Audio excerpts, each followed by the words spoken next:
sin instructivo.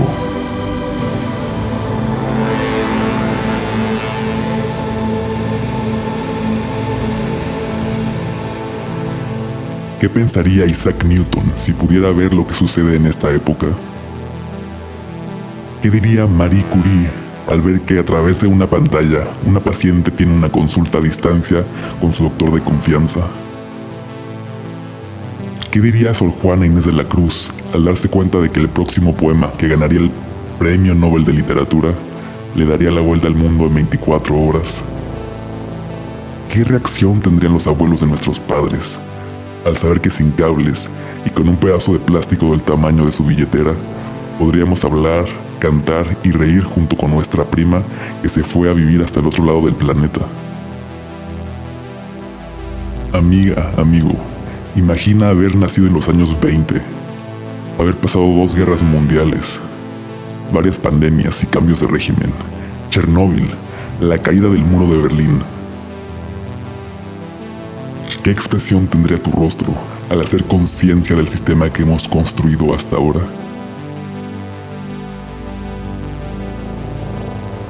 Esto es Sin Instructivo.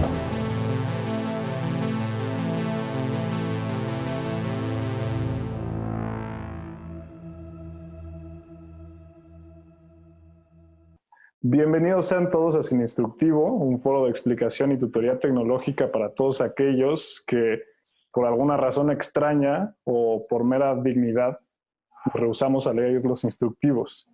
Hoy estamos con mi co-host, Sebastián González, con el que todas las semanas nos aventuramos a intentar entender los temas de la tecnología actual relevantes. Y estamos con Salma Escobar, una compañera del ITAM y pues una persona muy interesada y muy preparada, más que solamente interesada, en las telecomunicaciones. Ella de hecho estudió ingeniería en telecomunicaciones en el ITAM y tiene 2 maestrías, una en redes inteligentes y telecomunicaciones y otra en redes ópticas y sistemas. Y ahorita está por hacer su doctorado. Tiene muchísima experiencia en todo este tema de las telecomunicaciones. Ha tenido pues muchos logros académicos, es ganadora de un hackathon, ha hecho proyectos muy interesantes de impacto social con el ITAM y pues actualmente está haciendo una investigación en Huawei. Entonces pues tiene una experiencia increíble y hoy nos va a explicar muchas cosas de qué es esto de las telecomunicaciones, cómo funciona el Internet, cómo son las redes móviles, la actualidad y el futuro de estas redes, las fibras ópticas y pues todos los temas que se nos vayan ocurriendo. Entonces, le quería ceder la palabra directamente a ella para que les platique un poquito de lo que hace, cómo lo hace y cómo llegó hasta acá. Hola a todos, muchas gracias Santiago por tan buena introducción. Hola Sebas. Pues Hola. Sí, efectivamente yo estudié en el ITAM, Ingeniería en Telecomunicaciones, desde pequeña, tuve mucho interés en esa área.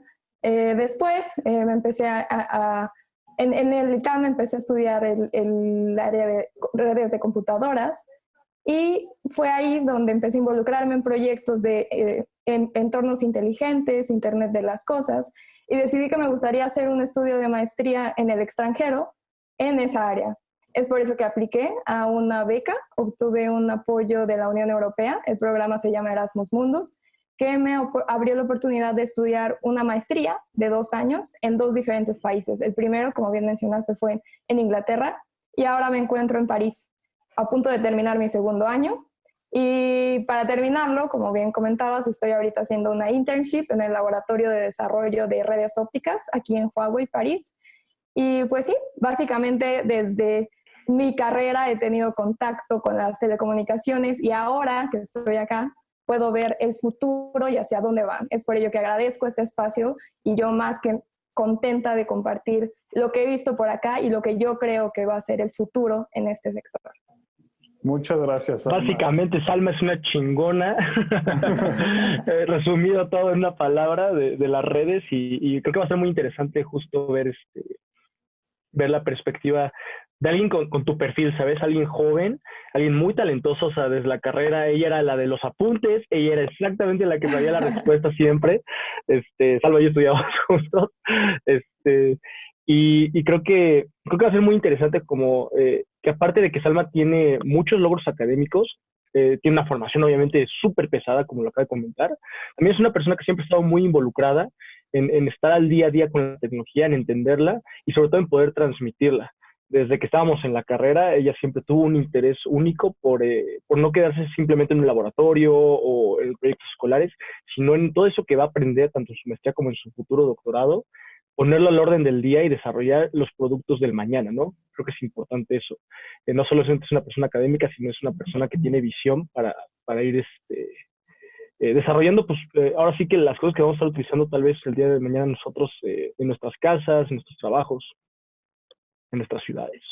Sí, y pues parte de lo nuevo que queremos aplicar en este podcast para darles un poco más de contexto es platicarles un poco la historia de cómo llegamos hasta aquí en el tema de redes, ¿no? Entonces, Sebas, que es de nosotros dos el que mejor conoce la tecnología, nuestro experto, en, No sé si un experto, pero nos, al choro sí me sale, creo. por lo menos, o si no nos va a marear un rato con historia inventada de tecnología, no, no es cierto. Pero pues es parte de lo que queremos hacer, ¿no? Contextualizar a la gente y saber cómo estamos parados hoy. Claro. Totalmente, pues como siempre, público, antes que nada queremos que tengan como un buen contexto de todo. Entonces empecemos por entender cuál es el origen de todo esto, ¿no? Creo que sobre todo nuestra generación, a la de Santi, Salma y la mía, somos del 94, 93, 95, por ahí.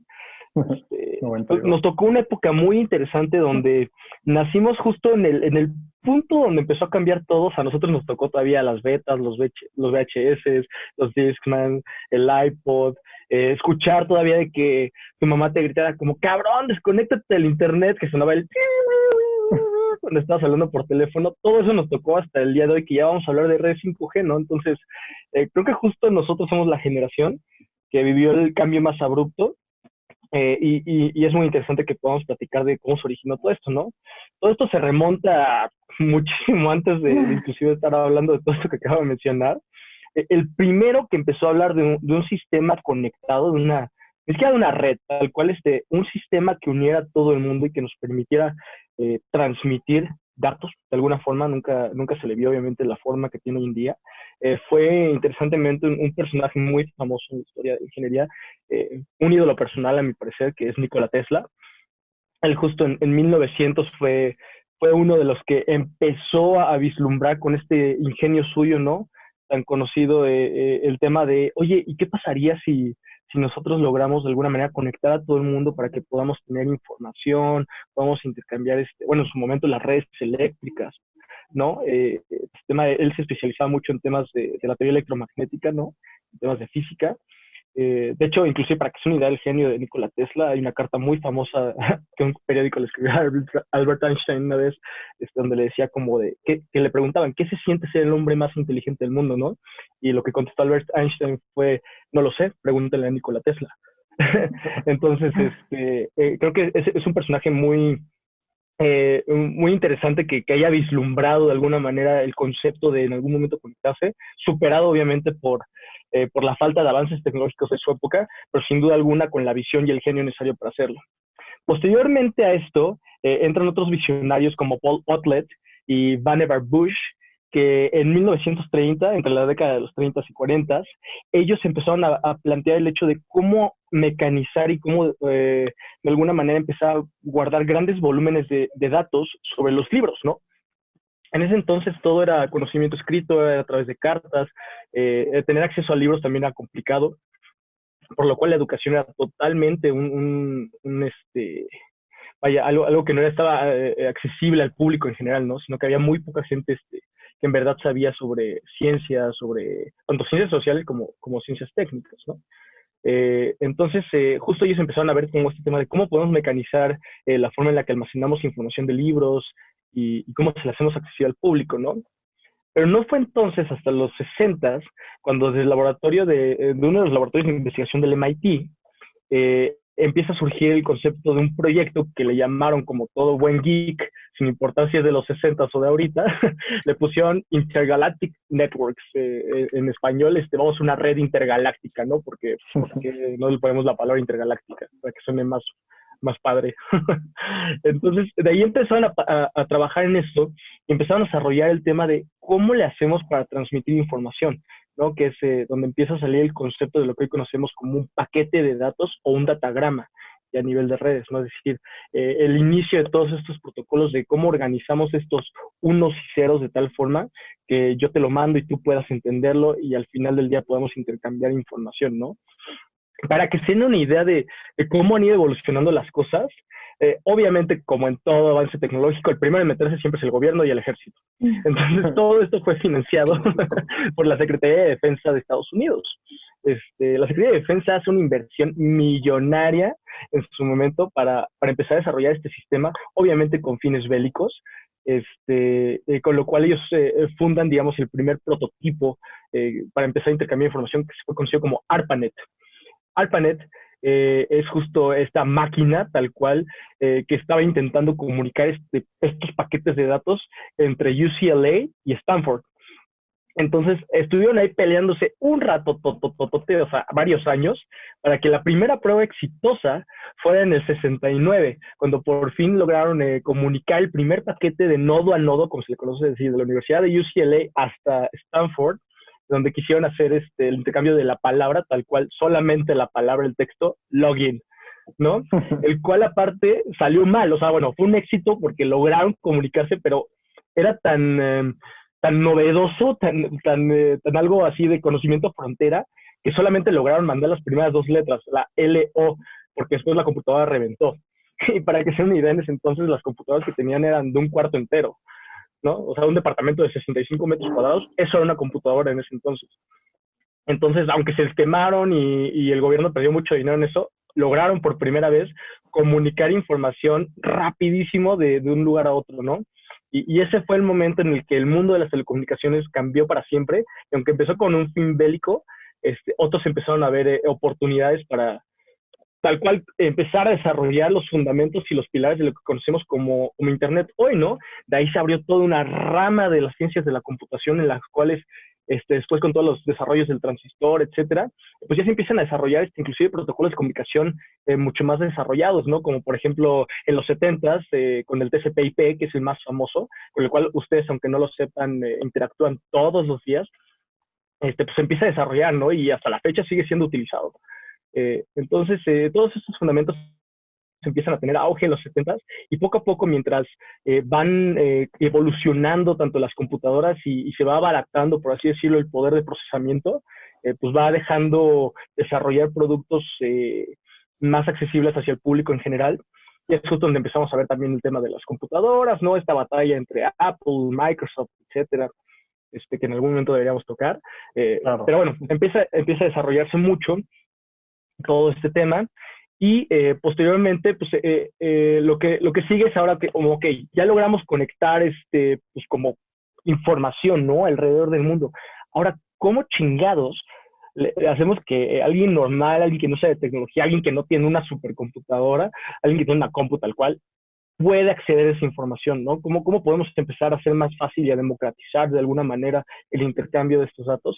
Y es cuando empieza a surgir este tema de cómo podemos indexar la red, ¿no? Cómo podemos nosotros clasificar los sitios, cómo podemos nosotros acceder a lo que ahora llamamos un sitio.com o un .io, etcétera, y encontrar información sobre esto, ¿no? Entonces empieza algo que se conoce como la batalla de los browsers o de los navegadores. Los browsers como los que ustedes conocen, ¿no? Ahorita Safari, Chrome, Opera, Internet Explorer, Internet Edge, etcétera, etcétera. El más famoso en su momento, que fue los que nacieron en inicio, fue uno que se conoció como Netscape, seguramente algunos de ustedes lo recordarán, que es todo un monolito sobre el inicio de la era moderna del web browsing, tal cual. Posteriormente, obviamente, llega pues ya saca Microsoft Internet Explorer, empiezan a sacar ya después Apple saca Safari, después saca Safari para móvil, y de pronto llega Google a poner a orden tanto con su algoritmo de araña súper chingón para indexar toda la red, y con Google Chrome para darle la torre a todos, ¿no? Y desde entonces creo que podemos, estamos de acuerdo en general que Google Chrome, tal cual es el que lidera la industria de los browsers ya desde hace varios años, ¿no? Sí, Entonces, 100%. pues justo de este punto, desde que ARPANET logró mandar 2 letras hasta el día de hoy, pues ya hoy en día tú puedes meterte a Facebook, tú puedes meterte a Google Chrome o Safari o al browser de tu elección para buscar de todo, ¿no? Ya sea las respuestas de tu tarea o stackear a tu ex o lo que sea. Y todo esto fue posible a esos héroes no reconocidos, que son los ingenieros de redes que detrás dejaron toda la infraestructura necesaria. Aquí en México, nuestro nuestra hegemonía entre Telmex y otros pequeños competidores, pero vaya, infraestructura al final del día para que podamos estar todos conectados, y esto obviamente, pues como todo en la tecnología, es un arma de doble filo, ¿no? Trae cosas positivas, trae cosas negativas, y es justo lo que queremos platicar el de hoy contigo, Salma. Entonces, antes que nada, explícale a nuestra audiencia, ¿qué son las telecomunicaciones? Claro, gracias, Sebas. Pues sí, justamente hay que partir de ahí. Las telecomunicaciones es la ciencia de la comunicación a distancia. Es básicamente cómo compartir algo entre dos entidades que están separadas. La manera más fácil de esquematizar eso es con un sistema de comunicación. Este se compone de 5 elementos principalmente. El primero, la fuente, que es quien origina la información o el mensaje que vamos a transmitir, ¿no? Este mensaje va a pasar por el medio. Este medio necesariamente va a agregar algunas perturbaciones o lo que nosotros comúnmente llamamos ruido, que puede que afecte el mensaje original.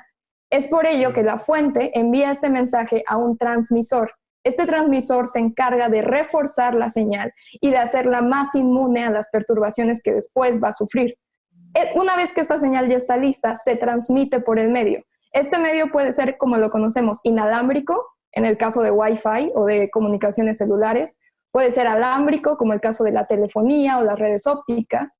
Y finalmente llega al receptor. El receptor lo que hace es aplicar el proceso inverso al que hicimos en el transmisor. Es decir, quitar todo este robustecimiento que se le aplicó a la señal para recuperar el mensaje original y posteriormente pasarlo al destino.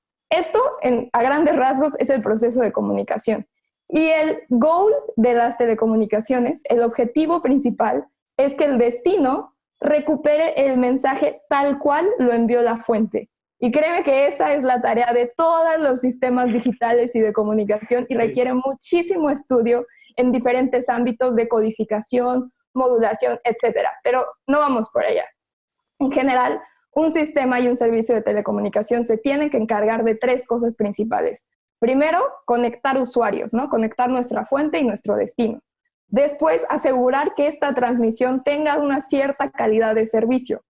Y finalmente, tener controles y mecanismos de gestión y de administración de la red. En caso de que algún problema o algún incidente pueda suceder, ellos tienen que reaccionar rápido. La red tiene que ajustarse a estos mecanismos.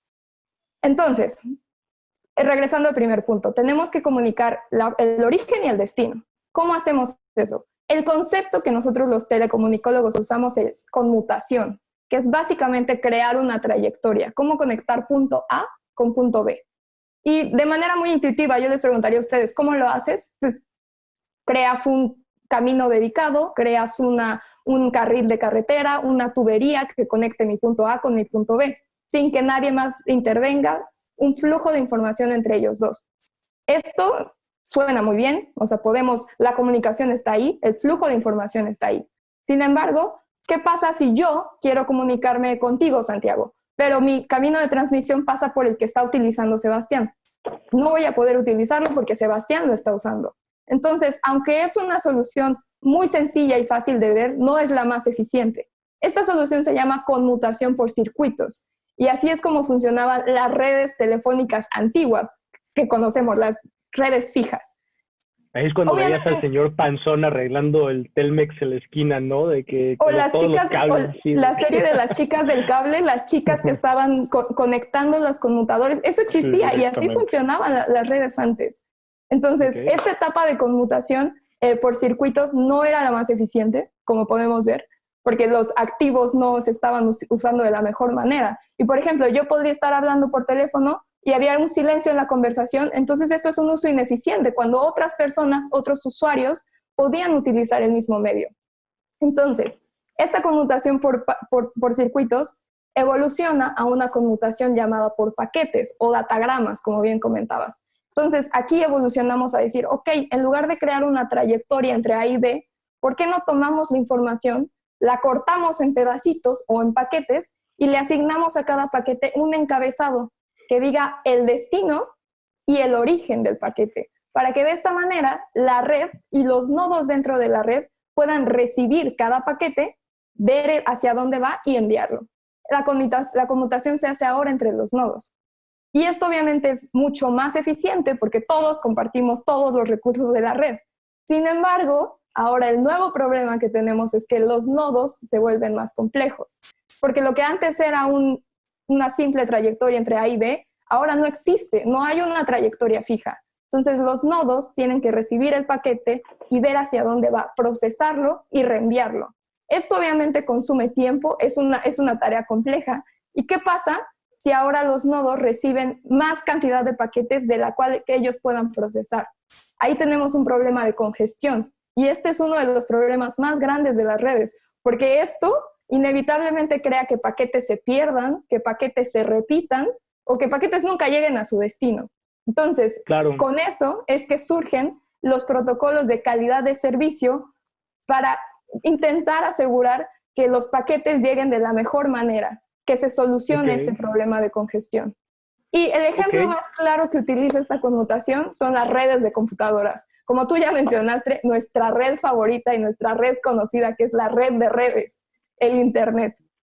Para entrar a hablar de este tema, me gustaría recomendar un libro que es muy bueno, es muy fácil de leer, se llama Una breve historia del futuro, que es el origen de Internet. Es un poco viejo, de John Norton, creo.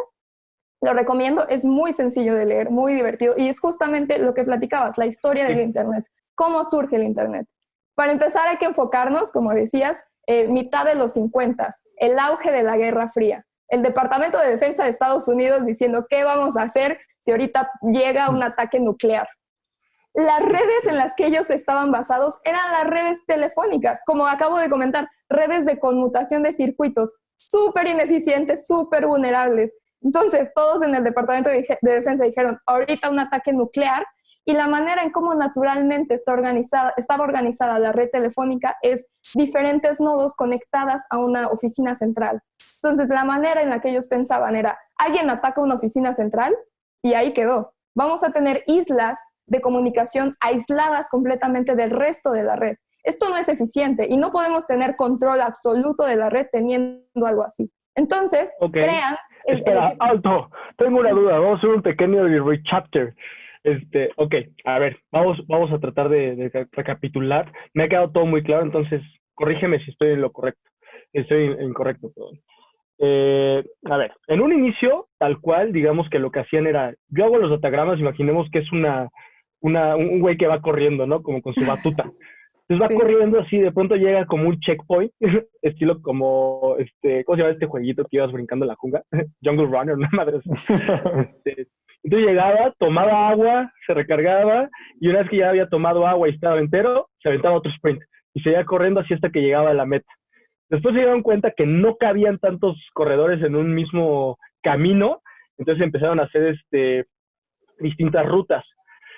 Pero el tema fue que justo eso también era ineficiente, ¿no? Porque obviamente la ruta más rápida entre dos puntos es una línea recta.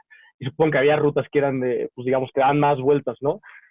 Como cuando te pierdes en Waze. Entonces, esto era una solución, pero no era eficiente. Entonces, lo que hicieron después fue empezar a hacer una especie de búsqueda del tesoro, ¿no? Donde a cada quien le daban una pista, se empezaban a dispersar, corrían por todos lados, llegaban y decían, como, ¿a dónde voy? ¿A dónde voy? ¿A dónde voy? Y de pronto de alguna manera llegaban todos al lugar donde estaba el tesoro y lograban desencriptar el problema, ¿no? Por así decirlo. ¿Es correcto que así es como funcionan las redes de computadoras? Explicado con Jungle Runner. De manera general, sí, estás describiendo la capa de transporte, que es justamente eso. Vamos a hablar ahorita del protocolo TCP/IP, pero es básicamente eso. Y como bien lo mencionas, existen diferentes maneras de llegar a un mismo nodo. Y la razón detrás de eso es que estas redes de computadoras se organizan de esta manera, se llama redundancia. Porque ¿qué es lo que pasa si tenemos simplemente una manera de de conectar dos nodos? Y si este link se cae, la comunicación no se establece. Entonces debemos de conectar diferentes maneras de llegar, diferentes rutas.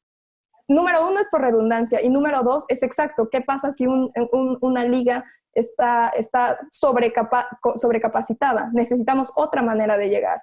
Entonces, pero sí, muy bien, no pudiste haberlo escrito de una mejor manera y así es como viajan los paquetes en esta Para que red. lo puedan presumir en las fiestas, chicos.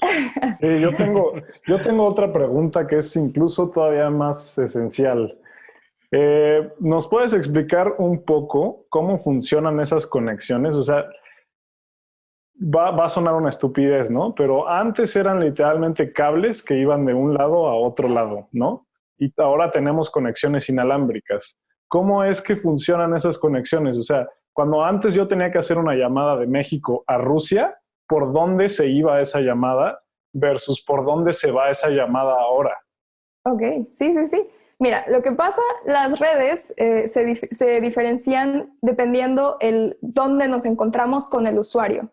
La primera parte es la red de acceso, la que ahorita tú mencionabas. El Wi-Fi, la red celular, es la primera parte del usuario con la red. Se llama, la última milla. Esa parte es inalámbrica o cableada, como tú lo dijiste. Pero después de ahí hay una interconexión entre los diferentes nodos. Eso se compone por la red de long haul, se llama. Ese es el nombre técnico. Y antes, como tú lo mencionas, eran cables de cobre, de hecho. Los teléfonos eran cables de cobre que se conectaban entre las diferentes centrales telefónicas. Ahora, la manera en cómo se conectan y se conectan continentes enteros son con redes ópticas. La fibra óptica, imagina que hay un tubo gigante que pasa por es un transatlántico, va por debajo de los océanos, mandan tuberías llenas de fibras ópticas y tienen a barcos desplazando todas estas redes para conectar los diferentes continentes, para conectar los diferentes data centers que están distribuidos a nivel mundial. Entonces, hay un poco que más bien ubicarnos en qué parte de la red estamos. De manera inicial, en la red de acceso puede ser alámbrica y no alámbrica, como el Wi-Fi, como el Bluetooth, como el 3G, 4G, LTE, pero detrás siempre imagina que hay una red central o core que está interconectada. El core de la red siempre va a estar conectada de manera alámbrica. Ok. Entonces, y esa central, o sea, por ejemplo, si yo quiero comunicar esa central con otra central, ¿cómo funciona esa comunicación? Están comunicadas actualmente con fibra óptica. ¿Por qué? Porque por cables. Todas. Sí. Porque la fibra óptica ahora ofrece mayor ancho de banda y comunicaciones muy rápidas. Entonces tiene mucha capacidad y muy rápido, que es lo que queremos. Porque ¿qué pasa? Cuando tú mandas información, veámoslo también de manera agregada. Cuando un usuario manda información, no es nada al flujo de información que haces tú y todos tus vecinos y toda tu área. Lo que va haciendo las redes son crear clústeres, ir centralizando el flujo de información. Entonces, no nada más recoge tu información, sino recoge la tuya y la de todos tus vecinos y todas las personas que se comuniquen alrededor de ti.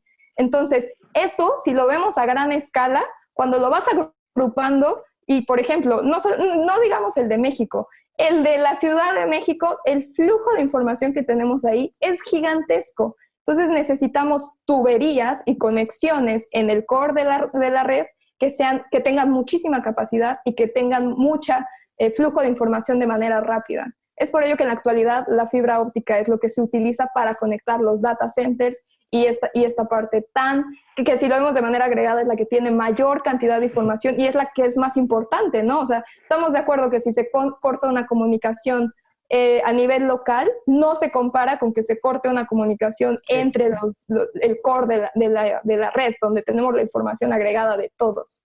Claro. Yo tengo una pregunta justo con eso, que creo que todo el mundo alguna vez lo hemos pensado, seguramente muy enojados, sobre esto que dices de agrupar, ¿no? Los mensajes de mí, los míos, los de mi vecino, los de la ciudad. A ver, cuando yo contrato un proveedor de internet, ellos te venden neta, el sol, la luna y las estrellas y te dicen, güey, vas a tener 2 terabytes por segundo, vas a bajar Game of Thrones en 4K todas las temporadas en menos de 30 segundos, no se te va a trabar ninguna videollamada, etcétera, etcétera. Y de pronto la primera resulta que estás tú, tu vecino, y tu hermana está conectado colgando en el WhatsApp, no sé, en tu red Wi-Fi, y ya no jala. ¿Nos puedes explicar cómo chingados funciona por detrás esta parte de, sí, 10 megabytes por segundo de Prodigy y todo este Roma, y a la mera hora no? O sea, porque ellos te están vendiendo el mensaje y esa capacidad que te están dando no es solo para ti, es lo que ellos proveen a todos tus vecinos, o sea, a la zona. Digamos que las redes se definen por uplink y downlink. Downlink es lo que los proveedores de servicio te dan y uplink es el tráfico que tú generas y que se va a la red. Entonces, lo que ellos ahí te ponen listos es la velocidad y el ancho de banda que le están dedicando, no a ti, sino a lo que ellos ofrecen para todos los clientes. O sea, yo estoy dando, digamos, 10 gigabits por segundo al final de mi servicio. Pero lo que no te dicen es que ese servicio se comparte contigo, con tu vecina, y si luego tú pones un repetidor contigo, con tu mamá, con tu papá, etcétera. Entonces, ellos ahí lo que están ofreciendo y por lo que tú estás firmando es el servicio al final de última milla, pero que ofrecen ellos de manera directa. Oye, ¿y eso no es ilegal? O sea, porque de nuestro lado suena muy comunista, ¿no? Porque al final es como, sí, vamos a compartir todos. Y el güey que logra de alguna manera obtener la contraseña ya no está pagando y está súper colgado. Y por el otro lado de ellos, pues está súper capitalista, ¿no? Porque está cobrando a todos lo mismo. Pero o sea, exactamente, tú lo acabas de decir, cómo ellos controlan toda la gente que se conecta, toda la gente que se conecta de manera ilegal. Ellos, eso está fuera de su control. Ellos ofrecen un servicio, ahí más bien uno es el que tiene que ponerse listo y leer bien las letras chiquitas e intentar analizar cuál es el que te ofrece la mayor ancho de banda y la mayor capacidad al final de su servicio. O sea, ¿qué operador en realidad está? Y para eso, por ejemplo, el Instituto Federal de Telecomunicaciones, que es el organismo en México que se encarga de regular a todos los operadores y a todos los proveedores de servicio de telecomunicaciones, tiene en su sitio información abierta en la cual los usuarios pueden ingresar, no solamente para internet y fijo, sino también para los operadores de telefonía móvil, la cobertura que existe en todos los operadores del Telcel, Movistar, AT&T y la calidad de servicio que ellos ofrecen. Entonces, ahí más bien los invitaría a ustedes a que revisen, chequen y se informen. Esta información desde la reforma de telecomunicaciones en el 2013 está disponible para el usuario porque justamente es información que nos involucra y que al final de cuentas es un servicio por el que estamos pagando y que necesitamos saber en serio qué es lo que estamos pagando y sobre todo la calidad de servicio que ellos nos están asegurando en el Service Level Agreement, que es el contrato por el cual tú firmas por determinadas características de servicio. Y sí, entonces... A ver, por ejemplo, ahí para nuestra audiencia como tip, si te dan un contrato para internet, para telefonía, etcétera, ¿qué cosas se tiene que firmar? ¿Qué tiene que buscar en el contrato? ¿O qué tiene que preguntar nuestra audiencia para comparar opciones?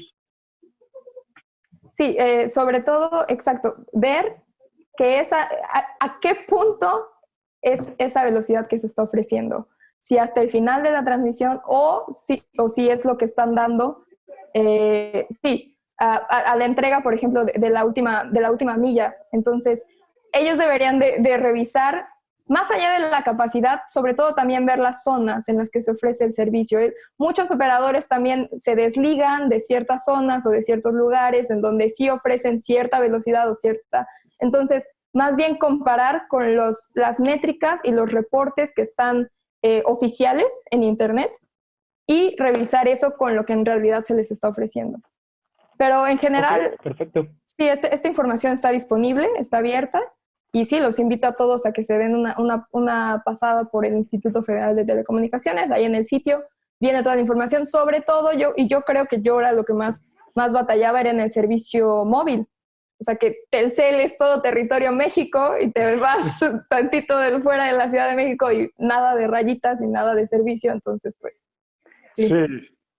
Y ahí, ya antes de haciendo la última interrupción para que sigamos con lo que estábamos hablando, quería comentar y responder dudas Hubo un caso muy sonado hace muy poco de Zoom, ¿no? Que Zoom, lo que estaba pasando, según lo que tengo entendido, es que la gente estaba de alguna forma localizando esos paquetes de información, desencriptándolos y robándose esa información.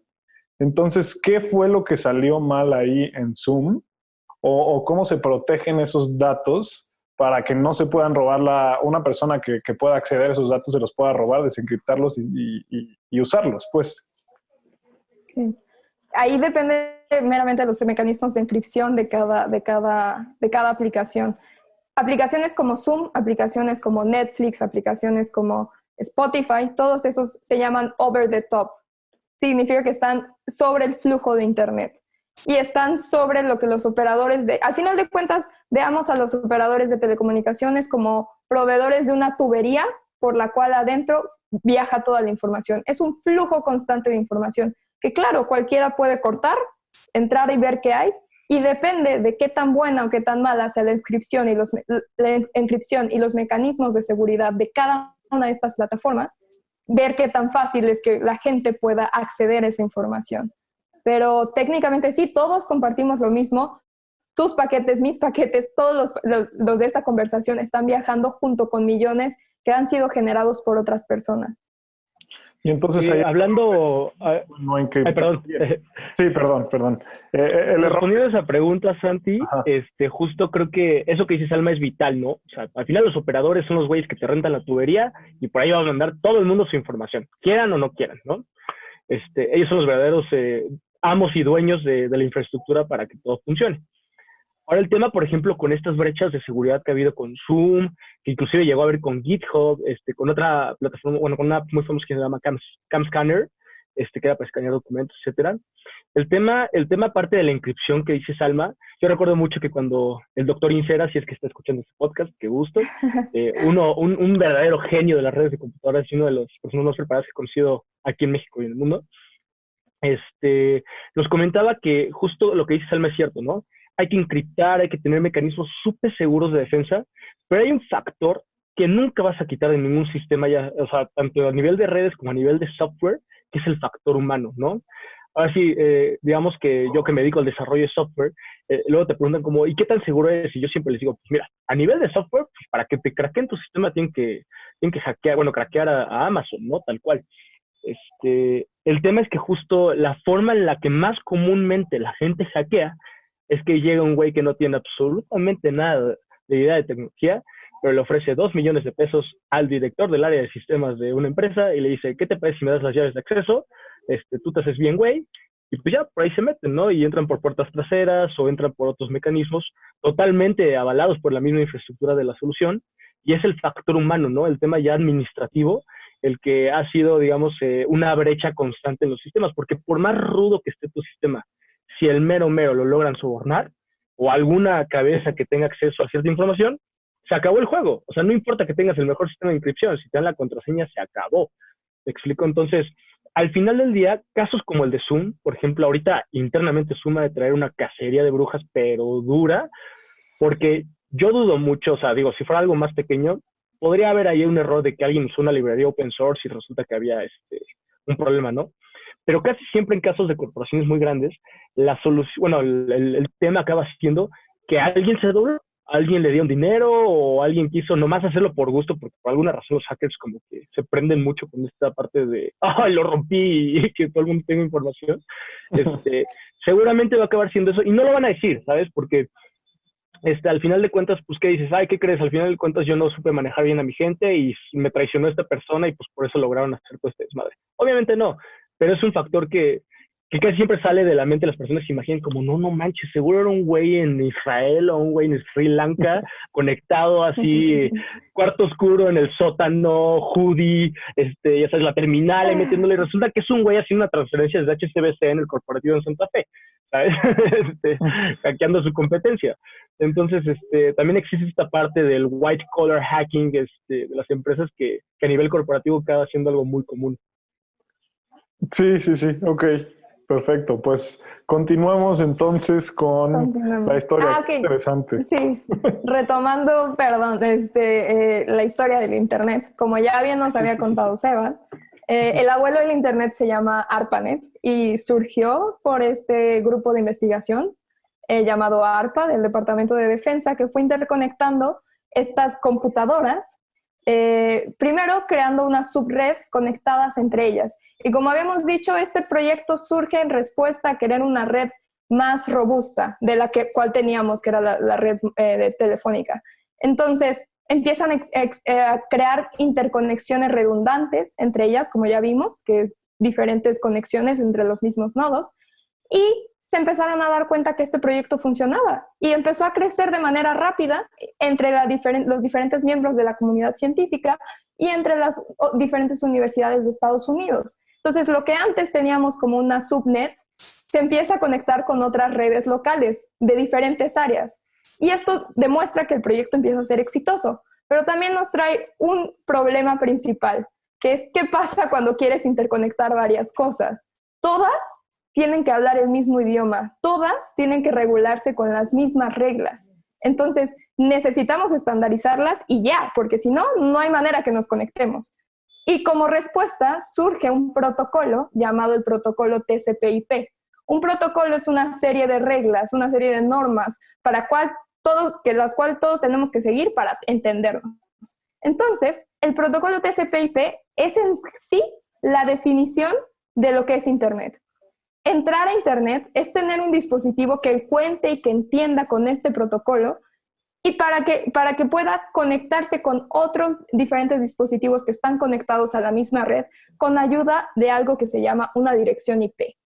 Una dirección IP es una etiqueta numérica que es 32 bits. Comúnmente lo podemos ver como 4 números divididos por un puntito, que de manera general nos ayuda a localizar a los equipos dentro de la red, pero con 2 puntos principales. Primero, nos ayuda a localizar la red en sí, y después otros números de secuencia nos ayudan a localizar particularmente dónde se encuentra el dispositivo que queremos alcanzar. De esta manera podemos crear una trayectoria directa y tener un sistema de comunicación entre la fuente y entre el destino. Pero bueno, esto es a grandes rasgos el protocolo TCP, que es fundamentalmente el pegamento que mantiene funcionando el Internet. Entonces, estas redes empiezan a crecer, ya todos hablan el mismo idioma, las redes IP están funcionando bien y nos damos cuenta que esto ya deja de ser escalable en algún punto, porque tenemos cada vez más y más usuarios. Entonces, las direcciones IP, número 1, no nos van a dar para todos. Entonces, lo que de manera ingeniosa crearon fue, y que actualmente así funciona, los operadores y servidores de telecomunicaciones tienen un pool de direcciones IP, las cuales asignan de manera dinámica a sus usuarios cada vez que ellos inician sesión. De esta manera reutilizan, y así es como surge también el tan conocido DNS, que es Domain Name System. Esto surge en respuesta también a que no es tan sencillo que todos nos aprendamos una dirección IP. O sea, no te voy a mandar un correo a santiago@192.148. No. La manera en cómo nos acordamos las cosas es @yahoo, lo que quieras, @yahoo, ¿quién usa Yahoo? @gmail o lo que quieras. Entonces, así es como surgen los DNS, para mapear de manera eficiente y jerárquica las direcciones IP y los nombres. Un DNS es eso, justamente, y fue inventado para hacer un equivalente de asignar nombres y direcciones IP. De manera general, y esto nos va a parecer quizá absurdo, pero es como cuando tú mandas una carta. Entonces, no mandas una carta a Sebastián González. Tienes que escribir Sebastián González, Ciudad de México, código postal, calle y número de departamento. Toda esa información me va a asegurar que la carta que le estoy enviando a Sebastián no le va a llegar a Sebastián González de Tonalá, Chiapas, sino a Sebastián González de Tonalá, Jalisco. Entonces, los DNS es así como funciona. Y de manera general lo podemos ver como una jerarquía de árboles, en donde el nivel más alto lo tenemos dividido en 2. El genérico y el de países. El de países nos es común a todos, el .mx, .fr, etcétera, etcétera. y el otro genérico que se va dividiendo conforme a los diferentes dominios que podemos tener. Por ejemplo, comercial.com, educacional.edu, de gobierno.gov, etcétera, etcétera, etcétera. En el siguiente nivel podemos hacerlo más particular y en el caso, por ejemplo, del caso comercial, podemos tener el nombre de la compañía. Por ejemplo, amazon.com, y la división entre estos dominios simplemente se agrega con un punto. Y es así como es tan sencillo y como empieza a generalizarse el uso del Internet. Antes lo teníamos simplemente para la academia, para el gobierno y los militares. Pero con todas estas facilidades y con en los 90s la aparición de la aplicación World Wide Web, www, eso potencializó el Internet al máximo, dejando que cada persona pudiera entrar con tan solo una liga a tener acceso a información, videos, lo que quieras al alcance de un clic. Obviamente, este crecimiento y acelere fue patrocinado por los proveedores de telecomunicaciones y los servidores de Internet detrás. Y obviamente, este crecimiento facilitó que las redes fueran creciendo fácilmente y fueran promoviendo la convergencia con otras infraestructuras de telecomunicaciones. Es por eso que ahora las redes de telefonía fija desaparecieron, se convergieron y se mezclaron con lo que ahora es la red de IP, con el Internet y con las redes de computadoras. Esto necesariamente trajo la convergencia entre las diferentes infraestructuras de telecomunicaciones. Y eso lo vemos ahorita más claro que nunca, ¿no? Otra cosa que me gustaría mencionar también es la importancia de otros diferentes tipos de infraestructuras. Hace rato Santiago me preguntaba cómo funciona mi Wi-Fi, ¿no? Esta es otra diferente red de las telecomunicaciones también, pero son las comunicaciones inalámbricas. Esta comunicación inalámbrica surge igual en los 40s, pero con la aparición del radio, el radio como lo conocemos.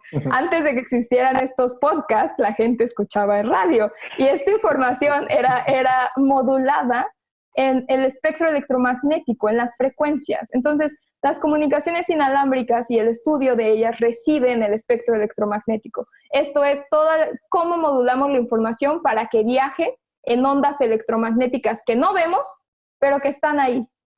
En el caso de México, otra vez, en el caso de México y en el mundo, el espectro electromagnético es un bien estatal, que cada estado y cada gobierno se encarga de manejarlo y que, los operadores de telecomunicaciones lo licitan, pagan por tener acceso a ello. Aquí, igualmente, en el caso de México, el Instituto Federal de Telecomunicaciones es aquel que licita las bandas del espectro para que los operadores, por ejemplo, Telcel, tenga acceso a las bandas de telefonía celular y pueda proveer servicios ahí. Es por eso que, por ejemplo, tengo algunas dudas. Entonces, recapitulando un poquito, cuando yo me meto a GoDaddy.com Super Pro y digo como, quiero una página web, y antes de meterme a Wix o a WordPress o donde sea que lo vaya a hacer, compro un dominio en GoDaddy, lo que en realidad me están dando es un número de IP, tal cual. O sea, ese nombre que compro, no sé, sininstructivo.com, en realidad lo que estoy comprando es un 194.182. ¿Algo? No, todos tenemos números IPs. No, lo que sí estás comprando es el dominio, todos necesitamos, tengas una página o no, mi computadora tiene una dirección IP, todos necesitamos una dirección IP para tener acceso al Internet. Eso es sin duda. Lo que ellos te están vendiendo es justamente el dominio, el acceso, esos nombres, ese mapeo, pero la dirección IP todos lo necesitamos, o sea, no puedes conectarte a Internet sin ella. Y eso, más bien, lo que si lo estás comprando, o bueno, lo estás rentando, es a tu proveedor de servicios de telecomunicaciones, aquel que te está proveyendo el acceso a Internet. Ok. Y otra duda, por ejemplo, yo me acuerdo mucho, aquellos fans de Malcolm, quien no sea fan de Malcolm no tuvo infancia, Malcolm en el medio, obviamente.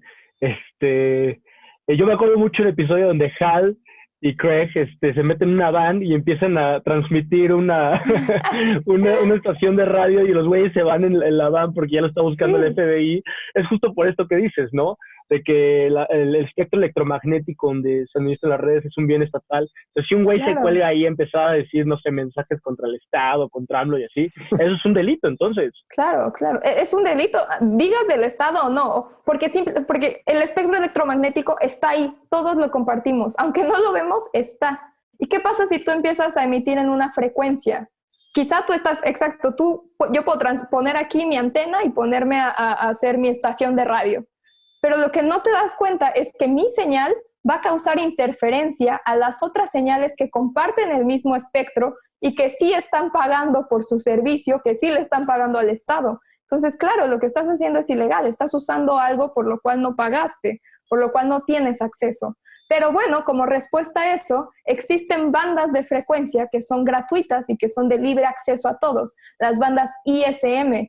De hecho, nuestra tecnología favorita, Wi-Fi, se encuentra trabajando en estas bandas. Tecnologías como Wi-Fi, como Bluetooth, incluso el horno de microondas trabaja en esas frecuencias, que son de uso libre y gratuito. Incluso hay gente amateur que ponen sus estaciones de radio y transmiten esa banda, porque a nivel internacional y cada gobierno permite esas bandas de transmisión para la industria, para la gente que haga lo que quiera. Entonces, hay opciones también. No nada más es o pagas o mueres, no. También puedes hacer tu... Ok. Oye, y hablando de eso que dices, que aunque no las vemos, Santi quiere hablar y lo estoy interrumpiendo. Ahorita No, está bien, está bien.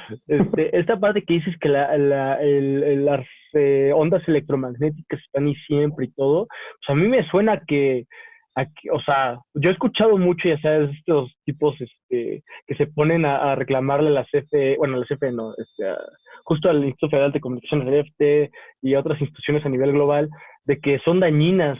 ¿Es en serio? O sea, o sea, ¿eso no daña la salud? ¿Hay alguna prueba de esto? De que pues, todas estas ondas de radio, de Wi-Fi, el Bluetooth, ya sabes, tu papá diciendo como, no te pongas la computadora en las piernas porque te vas a quedar estéril o algo así, ya sabes.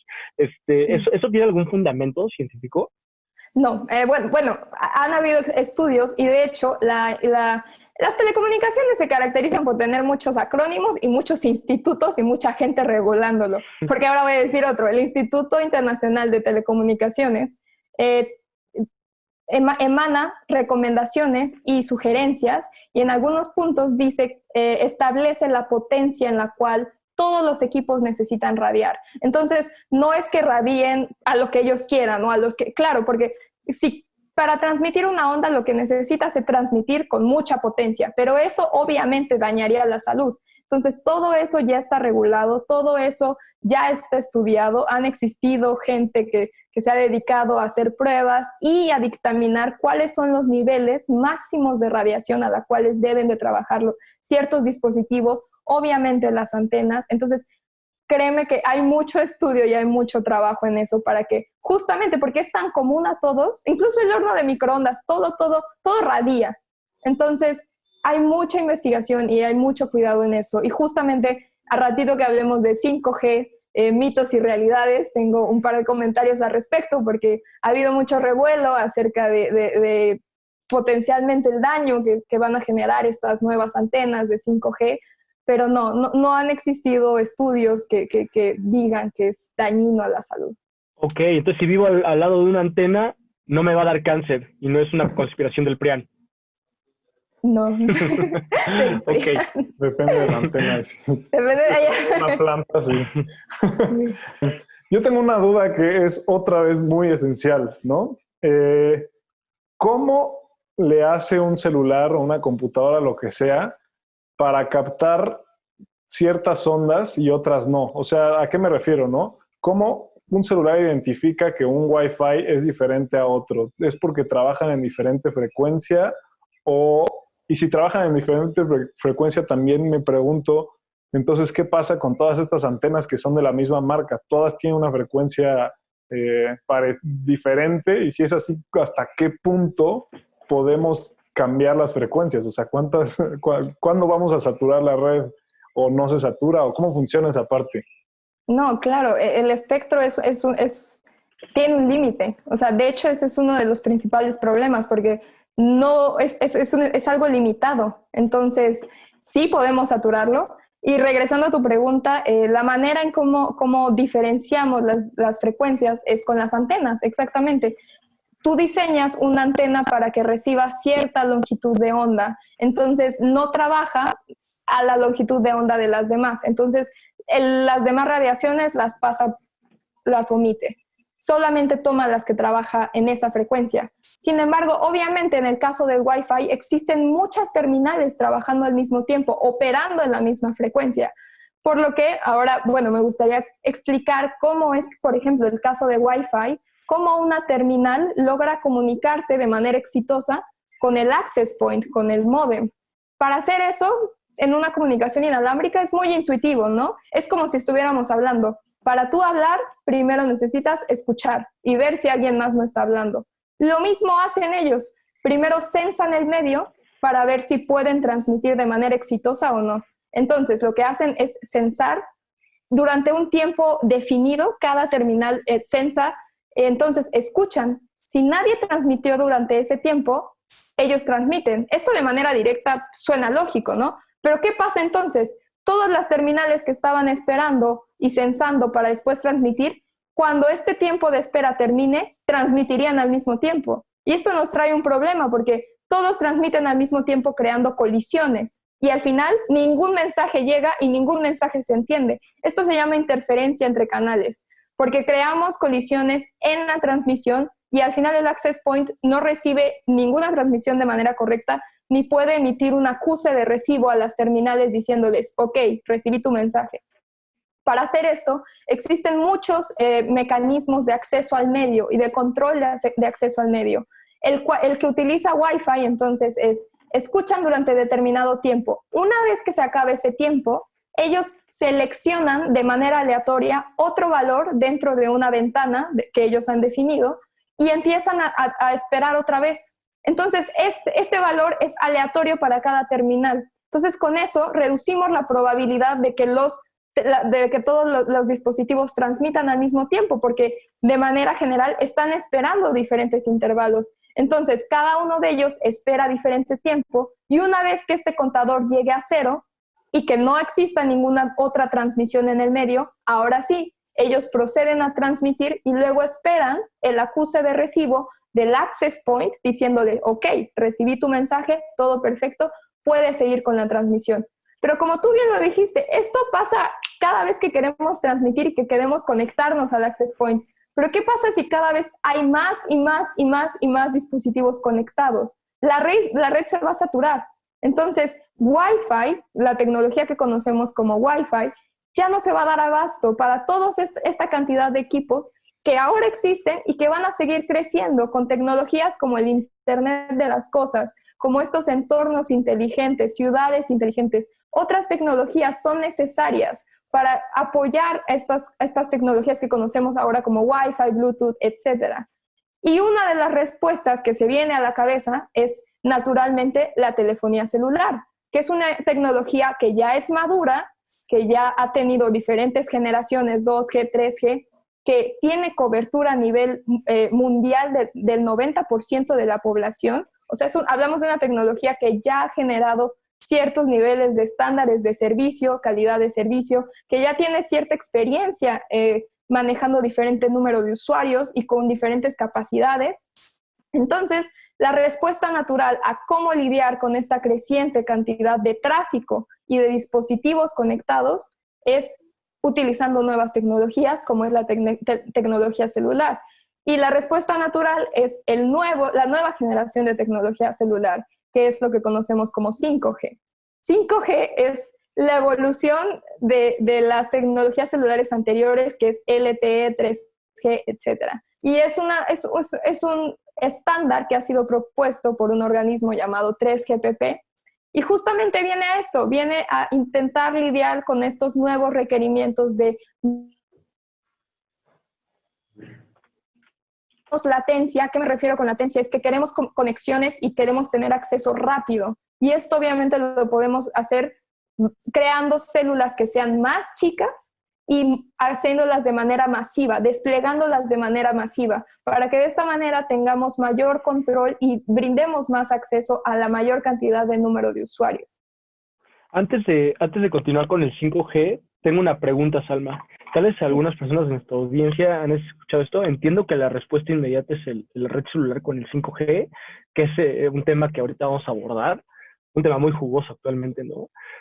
Pero, por ejemplo, yo escuché alguna vez de algo que le llamaban el Li-Fi, que era utilizar las luces, es decir, al igual que el espectro, bueno, dentro del espectro electromagnético, la luz de los focos, la luz de las pantallas, la luz de tu celular, todo viaja a ciertas frecuencias, los colores son frecuencias. Claro.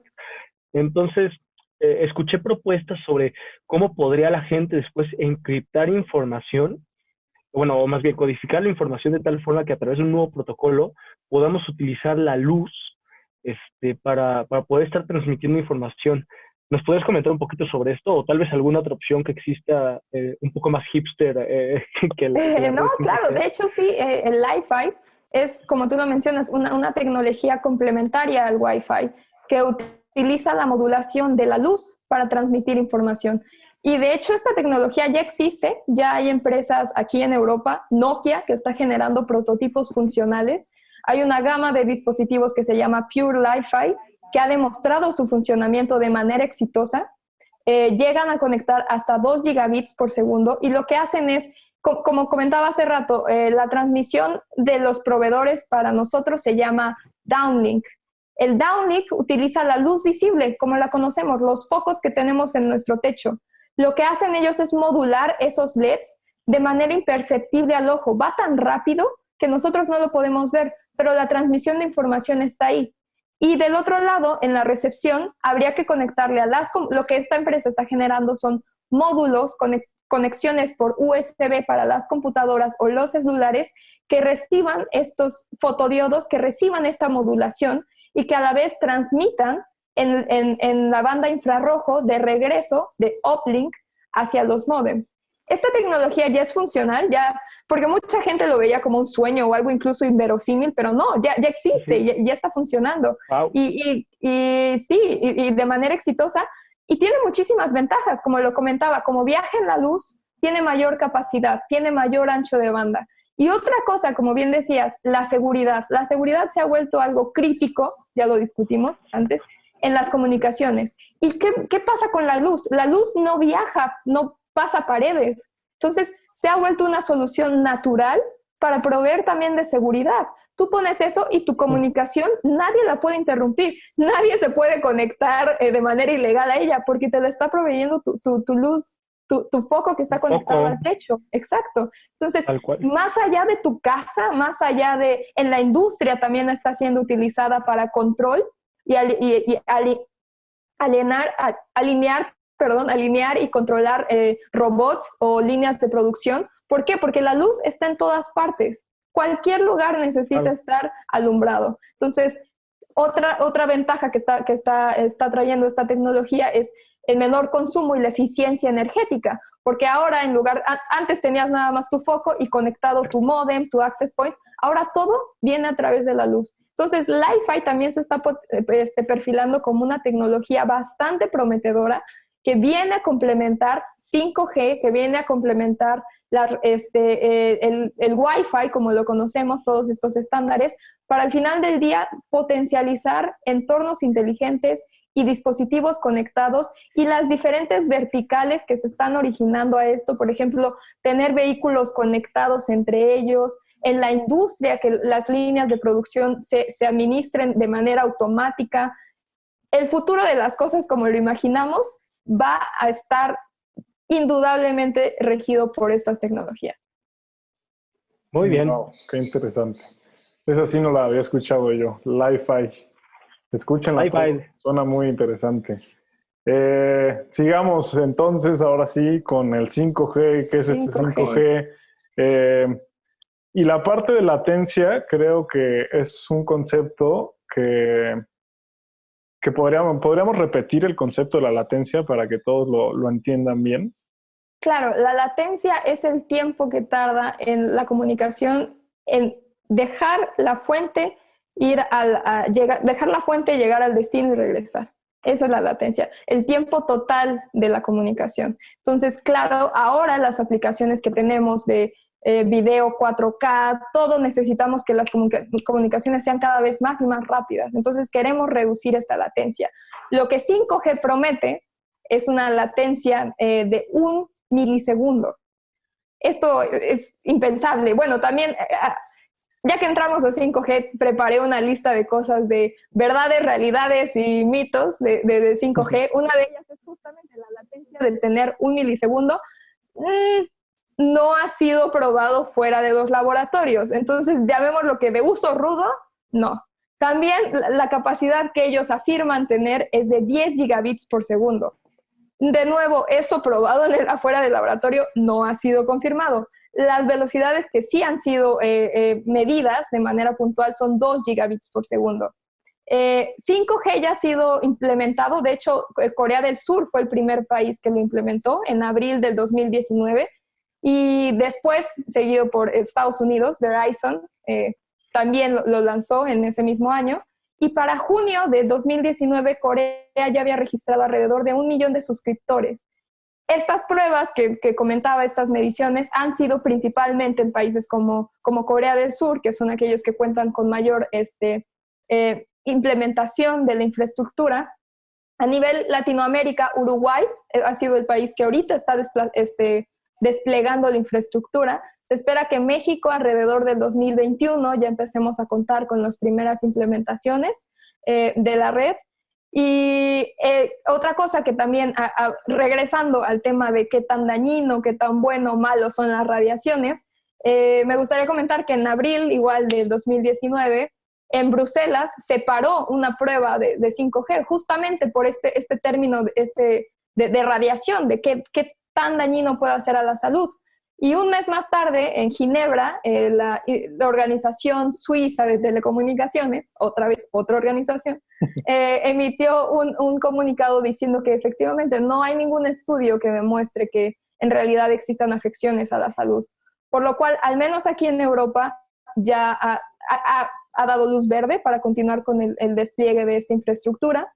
Y bueno, también otra cosa que positivamente está influyendo el aspecto de 5G fue que en marzo de este año Samsung sacó el primer dispositivo móvil, smartphone, que es completamente 5G, el Galaxy S20.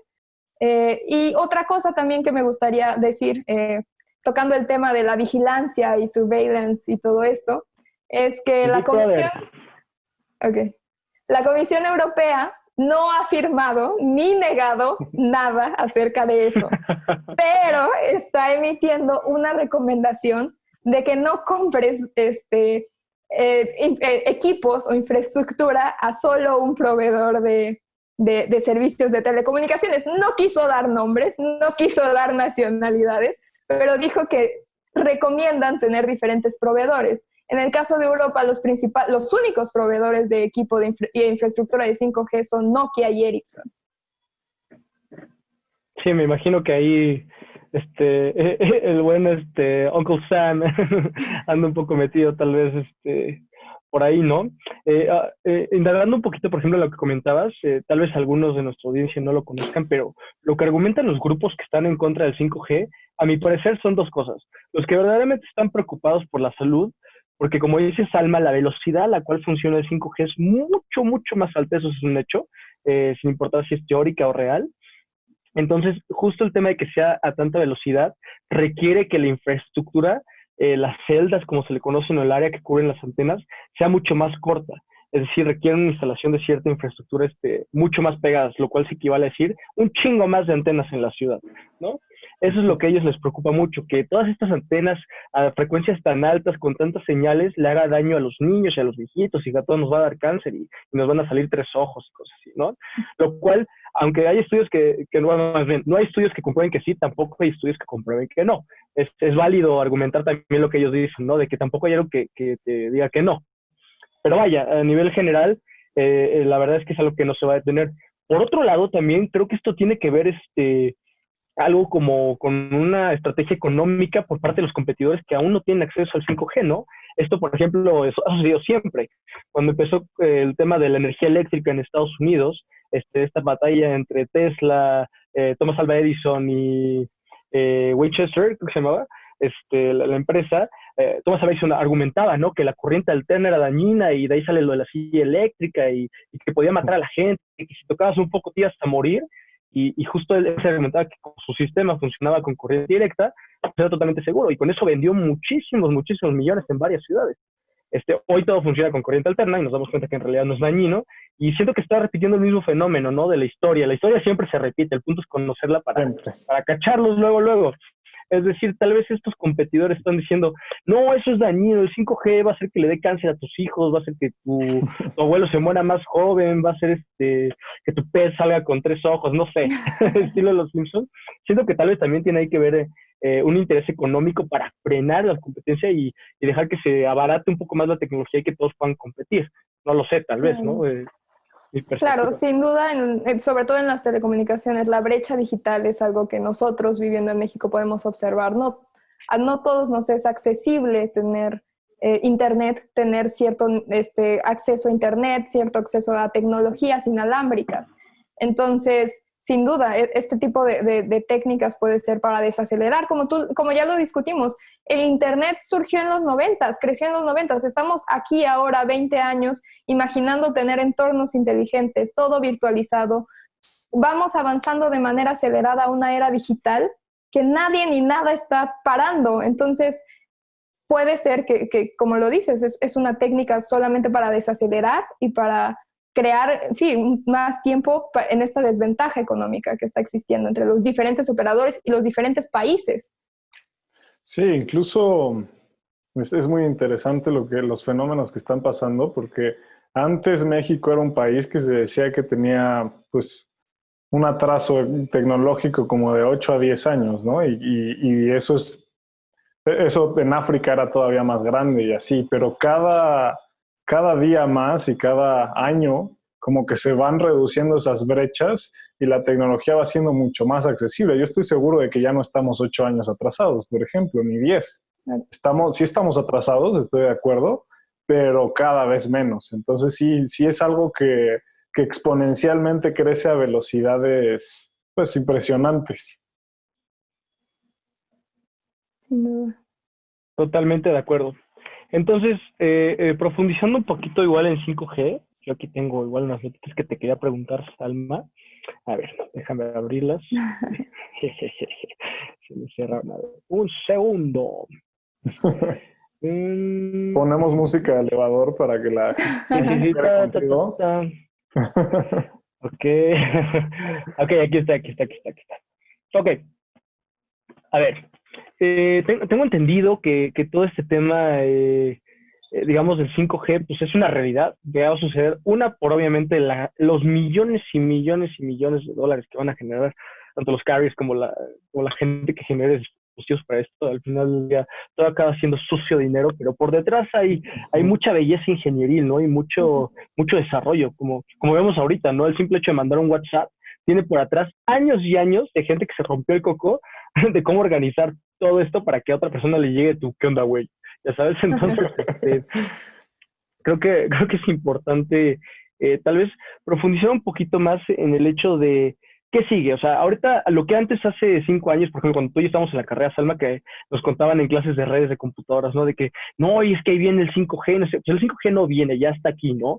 Y en los siguientes años esto va a empezar a esparcirse. Como dice Santi, es una máquina del tiempo Latinoamérica, ¿no?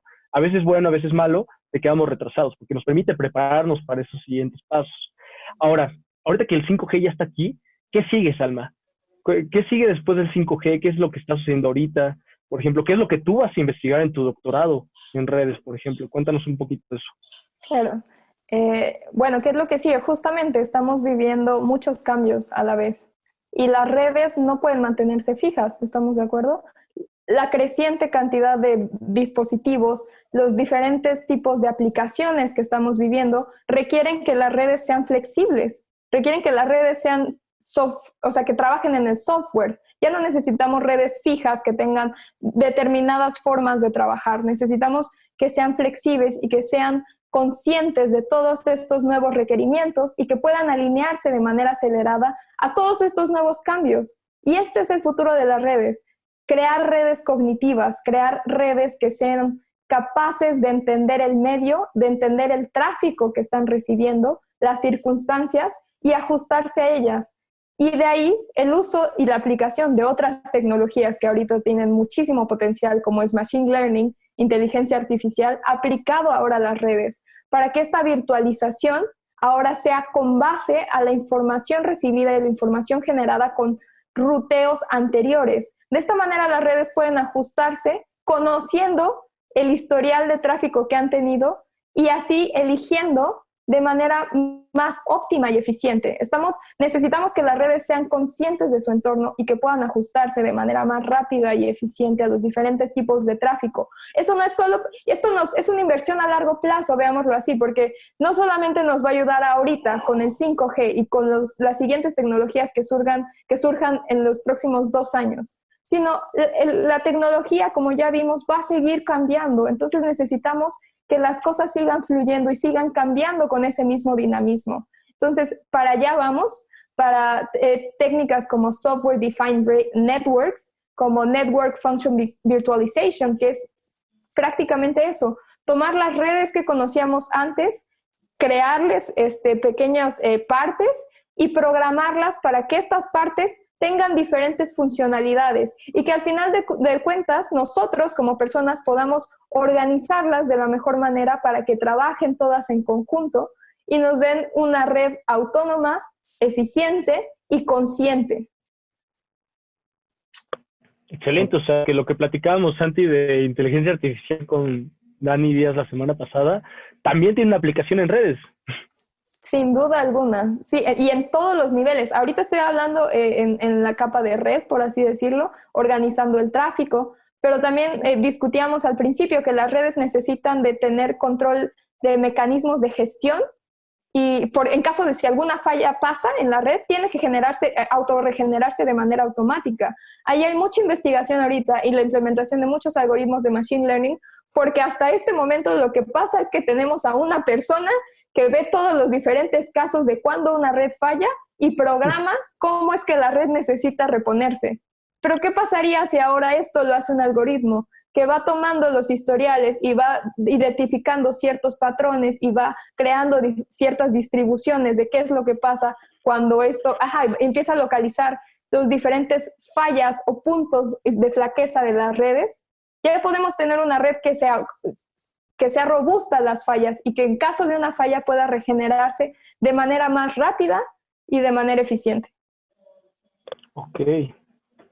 Que es lo mismo que estábamos diciendo cuando platicábamos de todo esto de blockchain aplicado a la parte jurídica, que ya se van a poder analizar más rápido los casos porque lo va a hacer la inteligencia artificial.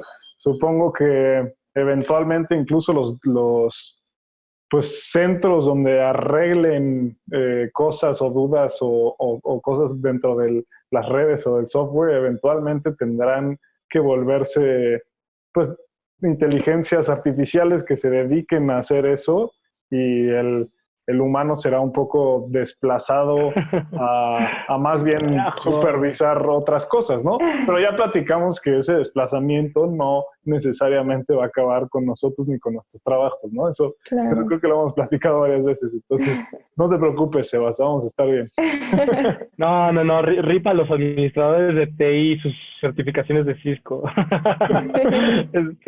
Pero quién sabe, ¿no? A ver, por ejemplo, Salma, es un tema interesante. Obviamente van a evolucionar, ¿no? Es esto que me estás contando de que vayan aprendiendo cómo organizar las redes, cómo curarse tal cual de forma sola, cómo operar. Pues obviamente eso va a remover empleos, pero como lo dice Santi, de una manera inteligente, ¿no? O sea, yo creo que van a nacer nuevas oportunidades de empleo. ¿Cómo ves tú el entorno laboral en el sentido de, ya que estas redes de última generación y lo que viene va a venir a cambiar absolutamente cómo funcionan todas las industrias de tecnología, ¿qué nuevas oportunidades laborales van a salir? En la industria de la investigación yo creo que hay mucho campo, muchas oportunidades. De hecho, en general, y Sebas, tú no me dejarás mentir, las telecomunicaciones particularmente en México, no es un sector muy conocido y mucho menos estudiado. O sea, en mi generación éramos 9 personas y hubo clases que llegué a tener con otras 2 y el profesor. Entonces, yo creo que particularmente el sector de las telecomunicaciones es un sector con muchísimo potencial. En general, ahorita y yo creo que en un futuro, ahorita lo estamos viendo justamente en este periodo de encierro y de cuarentena, nuestra vida está basada en las telecomunicaciones. Trabajamos, nos comunicamos con nuestros seres queridos, ordenamos servicios, todo son las telecomunicaciones. Entonces, yo agradezco este espacio y quiero aprovechar esta oportunidad para invitar a la gente, invitar a aquellos curiosos, curiosas de la tecnología, que si ustedes les hizo clic algo que comentamos ahorita en el podcast o alguno de estos temas de discusión que ustedes creen que, wow, está súper interesante y hay muchísimo trabajo, adelante. Créanme que el área de las telecomunicaciones requiere de talentos y como lo decíamos, es un área que va a tener muchísimo potencial en todas las ramas, si te gusta programar, si te gusta la parte de redes, si te gusta la capa física, todo tiene muchísimo oportunidad y área de trabajo. Wow, cómo se transforma el mundo ya hace 20 años ni podíamos hablar de esto, ¿no? Ni siquiera estaba en un futuro, ni podíamos ver que por medio de la luz nos íbamos a poder conectar a Wi-Fi y que el 5G iba a funcionar. O sea, yo me acuerdo todavía cuando cargabas una imagen en una búsqueda, buscabas, no sé, perros, gatos o algo así en Google y se cargaba todavía píxel por píxel así. Ibas viendo casi como un rompecabezas, ibas esperando así como, ahí viene la nariz, ahí vienen los ojos, ahí está bien bonito. Y ahora ya estamos en un punto donde pues puedo platicar con ustedes y de repente tal vez hay un atraso, un delay en algo, pero en general no pasa nada. Y digo, para los que no saben, ahorita Salma está en Francia, ¿no? Entonces nos estamos comunicando con ella en Francia, yo que estoy en Morelos y Sebas que está en la Ciudad de México y pues en realidad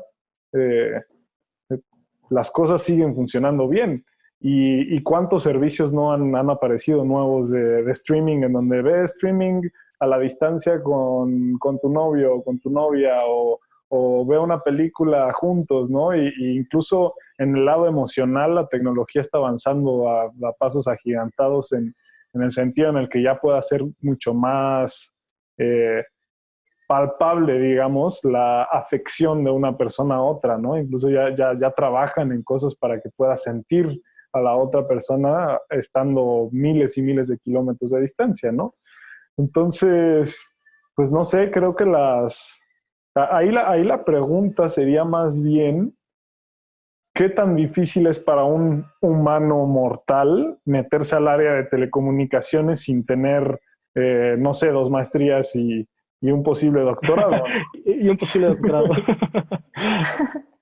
No, pero entrar, yo creo que no necesitas las maestrías ni el doctorado. El simple hecho de estudiarlo en la licenciatura, la carrera no era la más solicitada y desafortunadamente en el caso del ITAM me acabo de enterar que ya la cerraron.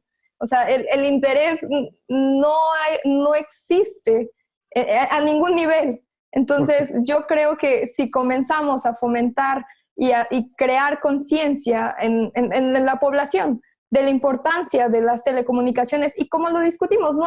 Muchas personas pueden llegar a pensar que es muy complicado, pero en este podcast acabamos de discutir cómo se comunica el Wi-Fi, cómo se comunican las terminales dentro del protocolo de Wi-Fi, discutimos cómo surgió el Internet y creo que de esta manera ha sido fácil de entender, es digerible, porque podemos hacerlo de manera análoga como es una comunicación entre nosotros, entre personas, para que cuando las terminales se conectan, primero tienen que presentarse. Hola, soy Salma. Hola, soy Sebastián. Hola, esta es mi dirección IP. Hola, esta es la mía. Y hacen un handshake. Eso pasa al igual como en las comunicaciones entre personas, en las comunicaciones de las redes. Entonces, yo creo que es un tema es tan sencillo como seguir la línea de una comunicación interpersonal. Y claro, es un reto, pero un reto que vale la pena. Y tiene muchísimo potencial y en general la tecnología y los avances que vamos a ser testigos en los siguientes años van a recaer principalmente en las telecomunicaciones. Es un sector que yo creo que va para adelante y que tiene mucho, mucho, mucho potencial. Sí, claro, y no olvidemos, y es un tema que vamos a tocar muy pronto, que la educación está por cambiar y dar un giro de 360 grados, ¿no? Ya 360. ya no va a ser necesario que vayas a un aula a tomar clases, ¿no? Con la realidad aumentada y la realidad virtual y todo esto, es probable que podamos accesar a más gente, ¿no? Incluso están desarrollando un proyecto que les voy a dejar por ahí, que es educar con realidad aumentada a un sector de la población en África y ver hasta qué punto pueden llegar, porque llegaron a este cuestionamiento en donde pues decían, la cantidad de maestros es limitada y sobre todo la limitante es que tienen que estar en una región para poder enseñar, ¿no? Pero eso ya no es cierto. Con las redes ya puedes llegar a donde sea. Entonces un maestro podría estar educando a millones de personas al mismo tiempo, ¿no? Y ya lo vemos. Ahora, ¿por qué? Yo creo que la razón por la que orientan todos estos proyectos a África es que si nosotros estamos atrasados años en tecnología, siendo México que estamos pegados a Estados Unidos, no me imagino cómo están los africanos. Entonces, si algo se puede desarrollar en esa parte del mundo que desafortunadamente tienen tantos atrasos, es muy probable que sea de fácil acceso en muy poco tiempo, ¿no? Entonces, regresando un poco al punto, sí, la tecnología luego tiene sus complicaciones técnicas, pero pues como decía Salma, ¿no? Si no se levanta el interés por todos estos temas, pues nunca vamos a empezar a hablarlos. Y se me hace rarísimo a mí porque pues las redes son el centro de todo, ¿no? O sea, si no existieran todos esos ingenieros, ¿cómo nos estaríamos comunicando ahorita? ¿Y qué estaría pasando? No entiendo por qué la gente no despierta ese interés y le interesan cosas como muy raras, ¿no? El mundo es un lugar muy extraño, pero bueno, ese es otro tema. Totalmente. A mí me encantaría, Salma, que todo esto te agradezco mucho por venir a nuestro espacio. La verdad es que yo estoy seguro que tú vas a jugar un rol muy, muy importante en la década que viene en el tema del desarrollo de las telecomunicaciones en México. Esperaría que no suceda la fuga de cerebros contigo y si sí, de todos modos, que cambies el lugar en donde estés trabajando. A mí me encantaría que en unos años, cuando ya Sin Instructivo sea el podcast líder de tecnología en español en toda América Latina, tomáramos otra sesión para platicar de cómo se ha desarrollado todo esto, qué tecnologías existen ya en ese momento, qué estás haciendo tú después de tu doctorado, porque estoy seguro que de ahí va a salir algo muy interesante. Y que podamos seguir discutiendo la velocidad a la que platicamos, ¿no? Eso que decía Santi me parece impresionante. Los chicos de hoy en día no saben lo que era acordarse la tarea a las 11:50 de la noche y decir, ¡ah! Déjame, me meto en carta, y ahorita bajo todo, y de ahí voy a hacer mi tarea y en chinga se la mandabas al profe, ¿no? A través de tu Messenger. Uy, del Messenger, cuando veías ese mensajito, el pop-up de que se conectó tu crush y tú de que, oh, Dios mío. Y cuando podías Los invitar a la gente con el sonido, y justamente que era como, ya, por favor, déjame en paz. Sí, Pero no, hay cosas que la gente ahí no conocerá nunca. sí va a ser muy interesante y Salma, toda esa información que yo sé que todavía, o sea, todavía hay muchísimas cosas de qué hablar. Ni siquiera acabamos de cubrir todos los mitos relacionados al 5G y todo eso. Entonces, yo quiero abrir la puerta, si tú nos lo permites y si quieres, de que nos compartas esa información para que, aunque no sea dicha en este podcast en tiempo real, lo podamos compartir en las redes para que la gente pueda ver ese como material extra, ¿no? Incluso todas esas regulaciones, el link a esa página de internet en donde puedes checar si te están estafando o no tus servicios, pues sería bueno tenerlo en un lugar, ¿no? Y como siempre lo digo, siempre está la invitación abierta y algunas sesiones que hagamos en un futuro serán en vivo, para que la gente comente, haga preguntas y nosotros, con ayuda de Salma, intentaremos responder todo de la forma más precisa posible, ¿no? Al final, acuérdense que estamos en este camino juntos, ¿no? O sea, ni Sebas, ni yo, ni Salma, ni nadie conoce toda la información de tecnología que hay en el mundo y si hay alguien que la conoce, por favor, preséntenmelo ahorita porque le cedo mi lugar y que él haga su podcast, ¿no? Entonces, pues Claro que sí. hay muchísima información todavía, Salma, de verdad. Qué buena conversación. O sea, yo todavía tengo miles y miles de preguntas y supongo que Sebas también. Y todavía sigo creyendo en el Internet, sigo pensando así como Cosas del estilo de, bueno, y si se acaba el mundo en 200 años podríamos recuperar la conexión al Internet. ¿Se va a morir? ¿No se va a morir? Esas ondas van a seguir en el ambiente si se muere la humanidad, pero siguen funcionando como los repetidores de señales o los data centers o todo esto. ¿Qué es lo que va a pasar, no?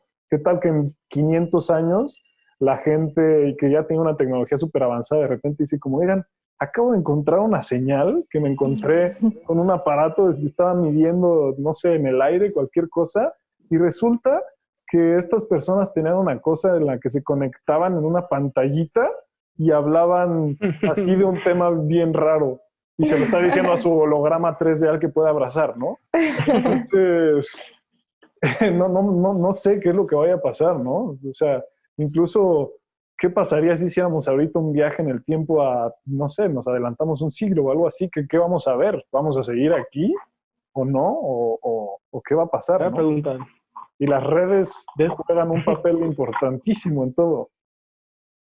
Habría que hacer una sesión después conjunta con otros invitados que ya tenemos planeados macabramente, Santiago y yo, sobre las comunicaciones aeroespaciales, ¿no? Ya en temas del espacio.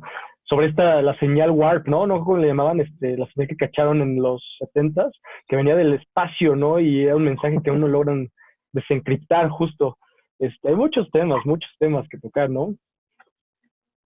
Claro que sí. Y muchas gracias, de verdad agradezco el espacio y creo que su proyecto es una idea muy, muy buena, con mucho potencial y es lo que necesitamos. Necesitamos avivar la chispa y el interés de la gente por este sector de tecnología. Y yo cuando Sebas me contó de hablar en este podcast, yo sin duda dije, no lo pensé dos veces porque creo que sí, y es en especial en el sector de las telecomunicaciones.